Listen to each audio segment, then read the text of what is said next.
TIAA is on a mission. Why? Because 54% of Black Americans don't have enough savings to retire. So in collaboration with big-name artists like Wyclef Jean, TIAA released Paper Right, new music inspiring a new financial future. With 100% of streaming sales going to a nonprofit that teaches students how to invest. Stream Paper Right now and help close the gap.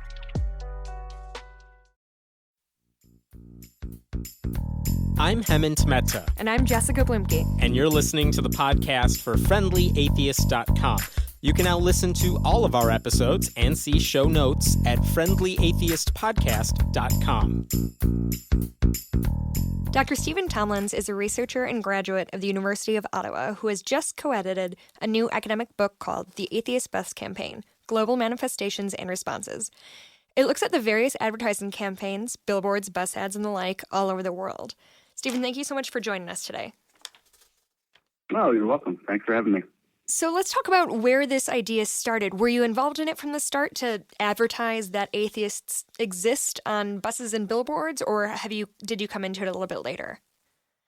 No, I came into it later. I'd seen it in the news. I was in religious studies. I was interested in religious studies originally, more of the way to understand the different cultures around me. And as such, I noticed a lot of issues in the news, and that popped up around 2008, 2009. And then around 2013, I decided with a friend of mine who was also studying atheism at the University of Ottawa, that it would be something to co-edit an article on the Atheist Bus Campaign in Canada. And so when we were doing this, we knew that it originated in the UK, but we had no idea until we did more of the research that it actually occurred in 14 other countries. And so then we started looking into the research of that for comparisons for ourselves, and we realized there was just a lack of academic research on that.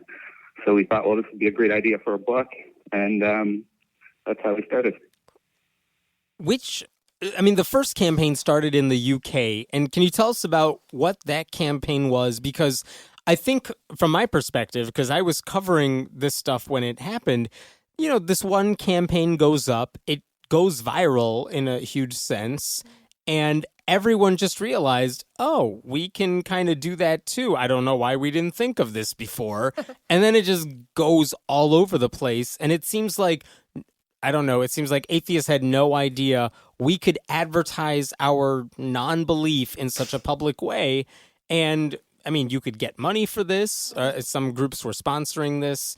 But, why did this campaign, of all campaigns, go so viral? What was it about that one in the UK? You're right. I think, it occurred along the same lines of this phenomenon that the media was calling New Atheism. And so you had Richard Dawkins and Christopher Hitchens and Harris, and to a lesser extent Bennett in the media a lot. And then with Arian Shireen, if that's how you pronounce her name, Arian Shireen, she's the one who started it in the UK, a comedian, and she had seen a Christian ad on a bus and said, well, why can't I put an ad up? So it really, it was her idea. And then she wrote an article in the comments section of The Guardian in the UK. And then a lot of people supported the idea in her article, which was, let's put up an atheist bus ad. And then they negotiated a slogan, and it ended up with, there's probably no God, now stop worrying and enjoy your life. So from there, I think the media experience in the UK, it was a lot of media coverage. And interestingly, it didn't seem to have a lot of complaints. I think there was one Muslim bus driver who said he wouldn't ride on the bus. But besides that, it went on hundreds of buses, and there wasn't any real issues with it. And I think that other countries like Canada said, well, why can't we do the same thing, almost in solidarity with the original movement, but then catering it a little bit more specifically to their own message of what they want to get across. So the slogan started to shift from country to country, but a lot of them did try to use the same slogan, but a lot also shifted it a little bit. So it seems like almost every time we see that one of these bus ads or billboards or whatever went up, we hear about it's being pulled down, or so-and-so wouldn't fund it, or it's getting protested. What is it about saying something as innocuous as there's probably no God, or even more innocuous? less Something like that. more I mean, we've innocuous. seen there's It's just like, billboards that I say am an atheist. Yeah, that literally say the word atheist. Right. That have been controversial. Or just like a picture of a person like, hey, I am an atheist, thumbs up. And like people are like, no. So what is it about just saying that we exist that inspires such, I don't know, fear? Animosity from people. Yeah, well, I'll say my favorite example of that is in Halifax, Nova Scotia. The Humanist Association was putting out an ad that said, you can be good without God. Just as simple as that. You can be good without God. And they were told that was too offensive, and they had to tone it down. And it was like, how do you tone that down? How do you tone a message like that down? You could probably be good without God. But why do they? I think it's it looked like in that case from the advertisers themselves. I'm not going to get the religious persuasion or anything, but their answers were that it would be offensive to the older population around, and we have a rule that we don't allow offensive ads up, and we don't allow religious ads up either. And then people usually go into it and find out that, well, you did allow religious ads. If they were consistent afterwards, they did stop allowing Christian ads. They're usually Christian, but I think it's defensive just socially in a sense, because it's letting people know that there is this growing movement of atheists out there. And it might be scary to some Christians or people that don't think about it too much. But I think you had a real mix. Like in Canada, when we first looked at it, we had Halifax that banned it. BC, British Columbia banned it as well, Vancouver, saying that we don't allow political or religious ads. And that was consistent at the time. But the Supreme Court of BC overturned that to allow political groupings, so since they've been allowed to use them. Ottawa, it was a reaction from the advertising campaign that said, well, we get public funding and we don't allow possibly offensive ads, so we're not going to allow it. And it was actually City Hall that came and overturned the ban, saying that, well, our Charter of Rights and Freedoms extends to atheists. So I think you have a good mix here, even in Canada. But when you look at other countries, it's the same situation. Some cities would allow it, some wouldn't. So in Germany, every single city just said no. But they don't apparently allow religious ads anyways, or political ads for historical reasons. They don't like to do that too often. So that's what I gather from that. And then in Australia, you had like some cities would allow it, others wouldn't. So there's a big mix, but there's no consistency. I'm curious, when you found places that wouldn't allow atheist billboards, would you find that was consistent and they also wouldn't allow Christian or Muslim billboards as well? Or was there a little bit of hiding behind a rule that was normally never enforced in case? It was not really consistent. Number one, I didn't really look into Islamic ads, and I point that out at the end of the introduction that would be something that would be interesting to look at. Do they have any other religious groups? Do they have any issues with getting ads out? But you look at somewhere like Italy, the atheists were told, we don't allow religious ads up.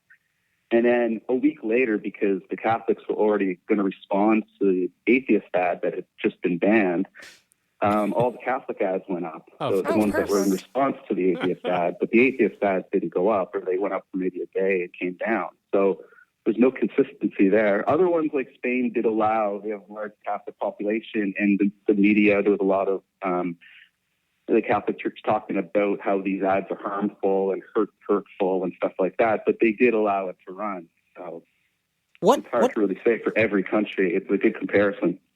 What counts as a success? Because I'm really curious about this. These groups, whether it's one donor funding it or they crowdsource it or what have you, they're paying thousands of dollars to put up some of these billboards, bus ads for like a month.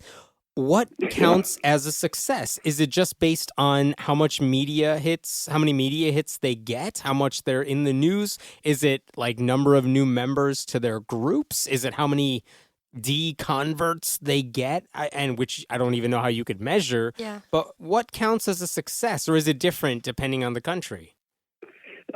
Generally, it seems that they would say that it was to let other atheists know they're out there and they're not alone, and to let Christians know, hey, we're here too, and we share this country. That's the kind of sense you get generally.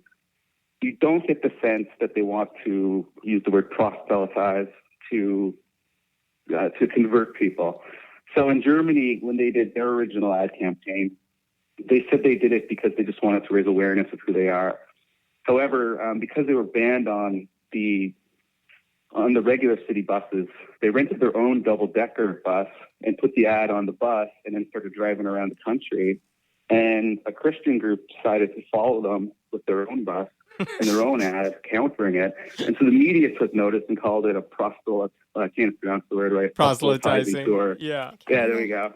And it called it that. And the media story became that the atheists are out to convert you, but the Christians are right behind trying to convert you too. So it changed the story. But usually it was about awareness, and it wasn't about trying to drive people to atheism. I didn't really hear that. Do you think? I'm trying to think where I might have, but it didn't really come across. Do you think there was more specific reasons they would have the ad? So in Ireland, they had an ad up saying that it's illegal to be president or to be a judge in Ireland if you're an atheist, and we need to change this law. Mm-hmm. And so then it would be really specific, what they want. They want to change the law, but, didn't really drive that. So for success, I would say it was a media campaign. It had a small number of buses. A lot of people didn't really see them. However, a lot of people have heard of them and seen them through images and media. So to me, success, I think, for most would probably be the size of the media, the amount of media attention they got in interviews and stuff like that, which would, do what they wanted, the purpose of raising awareness that they're there. I mean, I remember in Chicago when we put up a billboard for the United Coalition of Reason, we got maybe one media hit or something.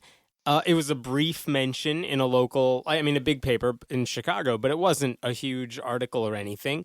And that was pretty much it. And I remember internally, we pretty much said, well, that didn't really do anything. I don't think we call that a success. But I wonder if you put up this ad, and I mean, it is a big ad and people will see it, but the media doesn't really cover it. Does it count as a failure? It's almost like if a tree falls in the woods, I mean, no one's around to hear it. Because what's more important then? Is it the billboard or is the media attention that follows? And it sounds like what you're saying is the media attention is really what matters in all of these cases. Yeah, like Croatia, they had the billboard for one day that no God, no master. And it was pulled after a day, but the media attention lasted for months. Nice. Because it just raised a bunch of different issues in the media, especially with, public space and feminism, just everything. A lot of different issues came up with it. So it was just spread through the media. So in a sense, that was a success. Physically, it was just one billboard. Yeah. I think there has to be some certain, I'm sure you can speak to this more than I can, but so we put one up in Chicago, right? Which there's definitely religious people here, but they've at least mostly met atheists or are aware that it's an option. I'm wondering if is there even that much of a point to put it in a large metro area versus, a small European nation or a state that's a little, okay, I was going to be more subtle than that, but you do you. But did I ask a question at the end of that? I don't remember what I was saying. I guess your question was whether it made a difference in big city or small town. I don't know, because it's mostly big cities that people are going to, so I can't really speculate. I'm sure in a small town, I'm just guessing it would be a bigger issue. But I'm curious, when did you put the ad up? This was a few years ago. I'm trying to remember the exact message we used, but it was one of the "We can be good without God." Was your face on it? So can you? My face was not on it, which is why the billboard went up. Yeah. Well, maybe you would have got more media coverage. It would have. I know. That would have been a freaky billboard. Actually, no, that brings up another question, which I've gotten in a lot of trouble for saying this, but on my website, I did. People were very mad. Trump starts all of his phrases like this, so I'm really nervous where this is going. Here's where I'm going with this. People are going to be really mad about this, but... My argument was that it doesn't matter what these billboards look like. You could have a yellow billboard with Comic Sans font saying, "We are atheists." And the media attention's gonna come no matter what. So my argument was, you don't need to pay extra money to get a nice design. Just get a crappy design, pay for the billboard, let it come down in a day because someone complains, you will get the media attention. It doesn't matter. There are people who are arguing we are atheists, putting our face or our message forward, so we have to look professional and smart and not Comic Sans. And to me, that just seems like a waste of money. So my argument is graphic design for the billboards does not matter because once you put the message up there, the media attention comes. That's what matters. So my question is, you've seen a lot of these billboards. You've seen what they look like in different countries. Does the design make a difference? Well, okay, that's an interesting one, separating the design, because number one, a lot of them use the same font and same design as the UK ad when they're using the "There's probably no God" and "Stop Worrying." Yeah, we are using a lot of the same templates. Yes. Pardon? Yeah, a lot of different places are using the same templates created by the Atheist Bus Campaign or the United Coalition for Reason. So yeah, when you do that, the media anticipates that. So in Canada, they just right away were like one of them, Halifax or BC, was like, well, this one's already run in its other places and it's been controversial, and we don't want to bring a controversial, offensive ad here, possibly offensive ad here. So in a sense, it's they could Google it and understand where it's been and look at it from that angle. When I try to think of how the image or the yeah, what's the ugliest ad you've come across in all your research? Well, they were all pretty decent looking, but I think the most interesting was Brazil, because they used images, and so I forget the exact image, but it was what was it? It was like so they put up a picture of Mother Teresa saying she did something bad or whatever, and then people would just post it. Or no, it would be like religious, and it would have like a picture of Mother Teresa and say something she might have done that was wrong. And they'd post it with Adolf Hitler, non-atheist or whoever, to counter it with that. So you've got a lot of interesting graffiti and different people actually take the time to print out billboard-size posters to cover the original poster up to keep the same message. I don't think comparing Mother Teresa to Hitler, it's not a message that'll sell. Even if I understand where who it was, it was something like religious, and it was someone that the atheist I get where they're going. Person, and then whoever posted it with Hitler as if he's the example of an atheist. Which he's not. But exactly. I do remember seeing a billboard, maybe it was Pennsylvania, where they basically quoted a Bible verse that said, like, slaves obey your masters, because that's what the Bible verse says. And their argument was, look at this horrible verse that's in the Bible.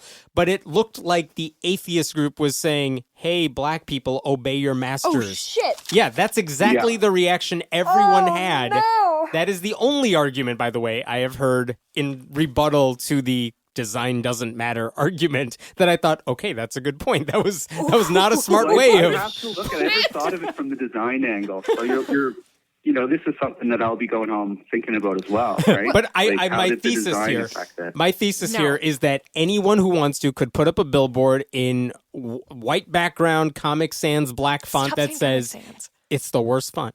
Fine, papyrus, and it says "We are atheists," and you would cause a controversy for cheap if you did it in like a religious But here's my argument, and tell me if I'm wrong, Stephen, okay. I'm sorry. I hate when people do that to me.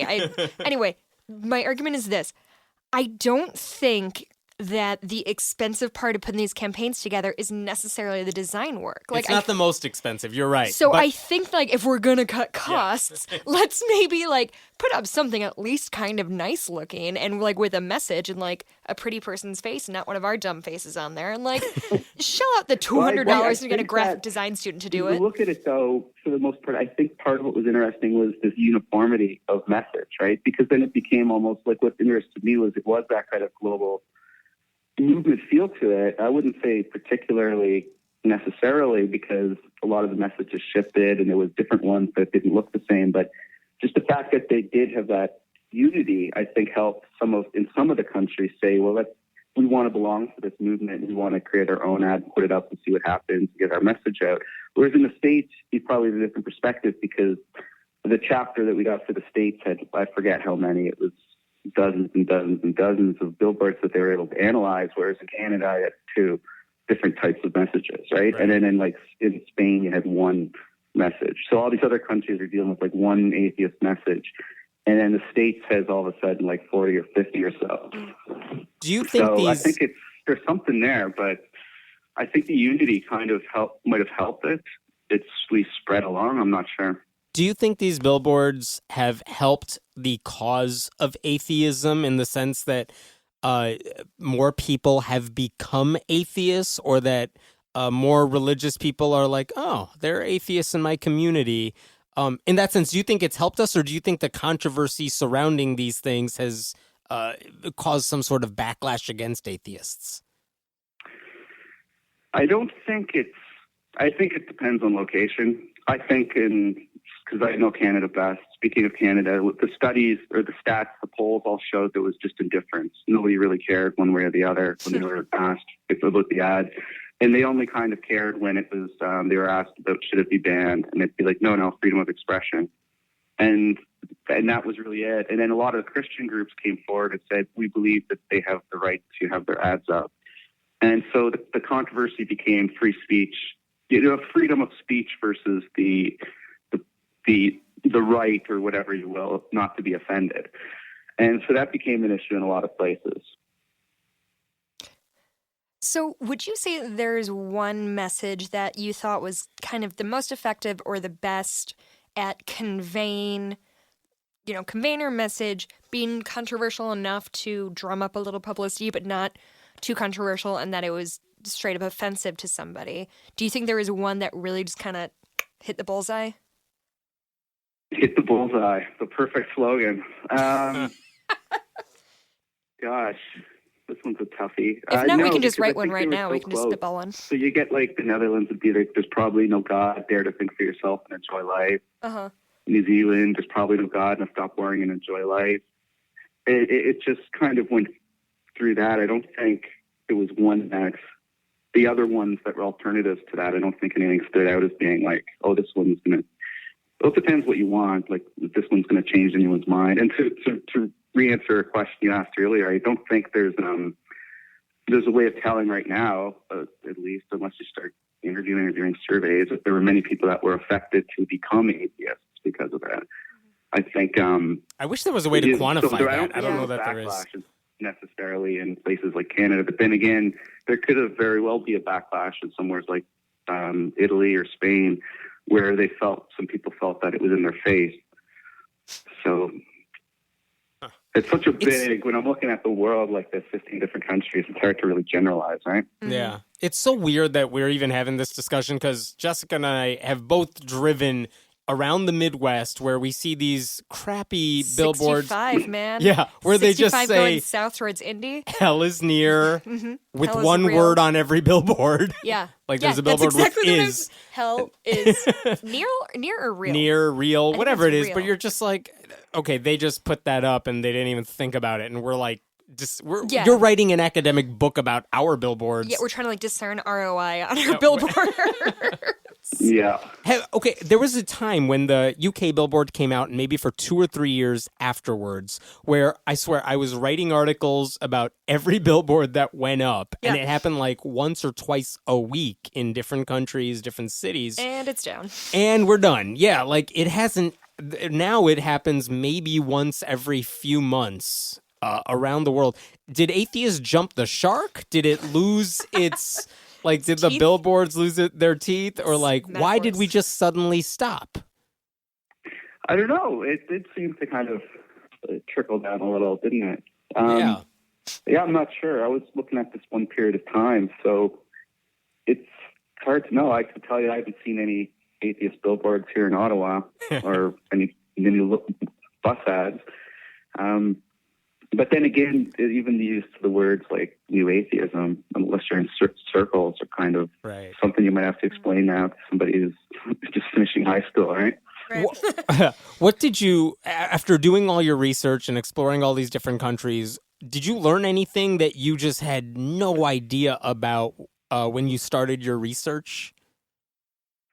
Well, I learned an awful lot about, like, each country I had no idea. Like, Russia, I didn't, like, they put up a billboard, and then, well, to me, it's the interesting stories from each country, but also tells you a bit about their history. Like, Russia, they tried to put up a bus ad, and they were banned, and then they put up an ad that argued from their constitution or whatever it was, that they have a separation of church and state.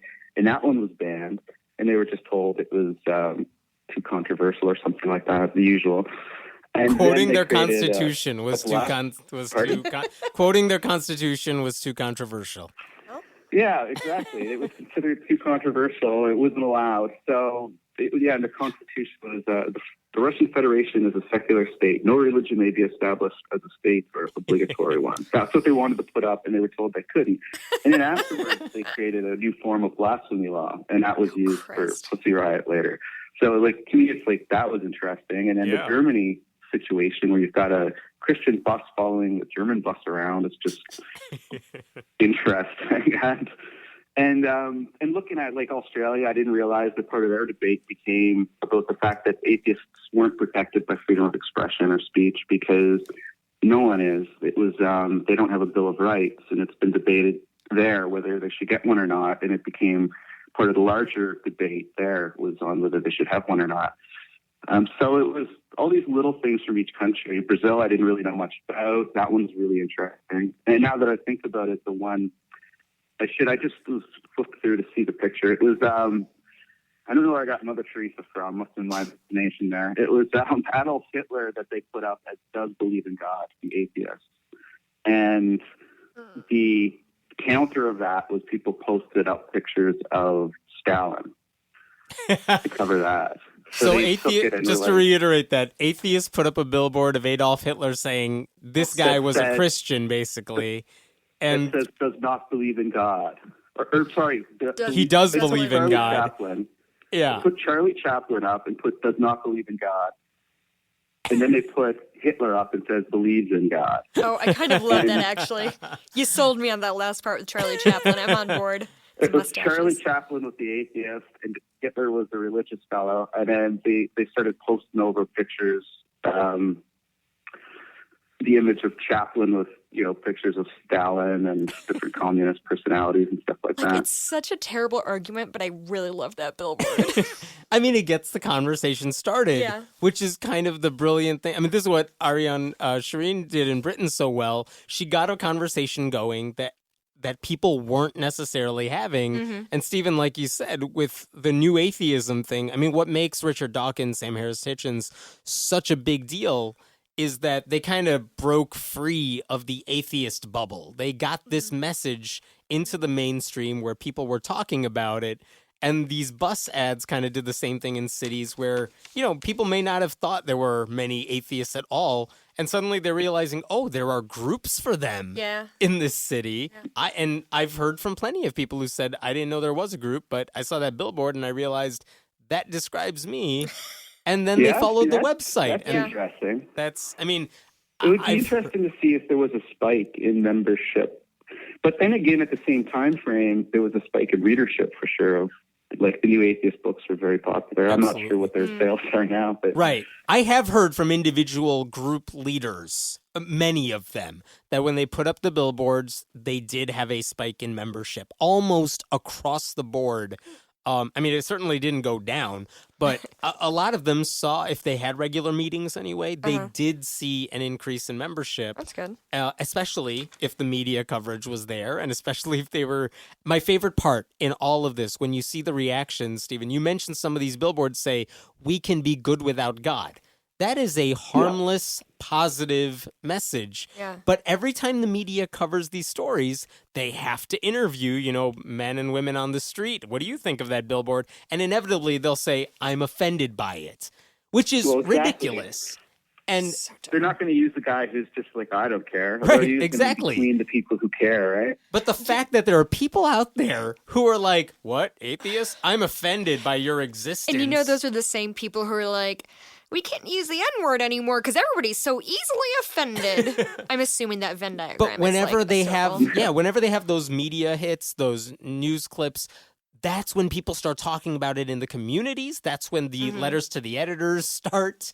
And that's when you see a spike in membership. It's unbelievable. I don't know if it's sustained, but it did happen. Yeah.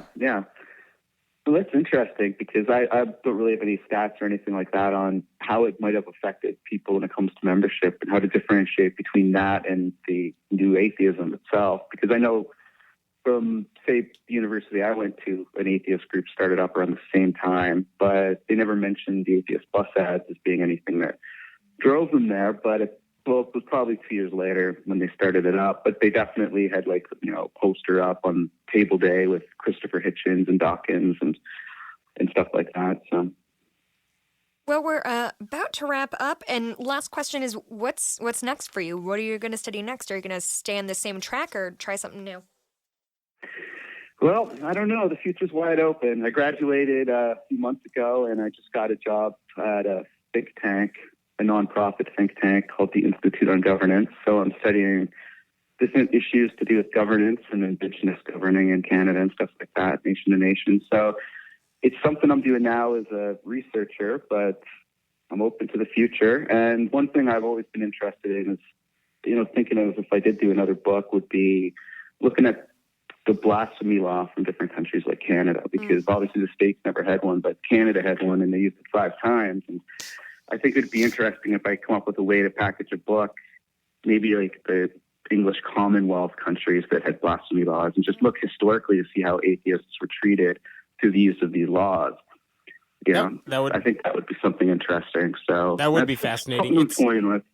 It is amazing how there are some westernized countries, Ireland, like that have blasphemy laws that it's crazy. It's just ridiculous that Canada has it, Ireland has it, whether or not it's enforced. Well, exactly. Some of them are just grandfathered in. Like we have one here that it's illegal to make money off of claiming to be a witch.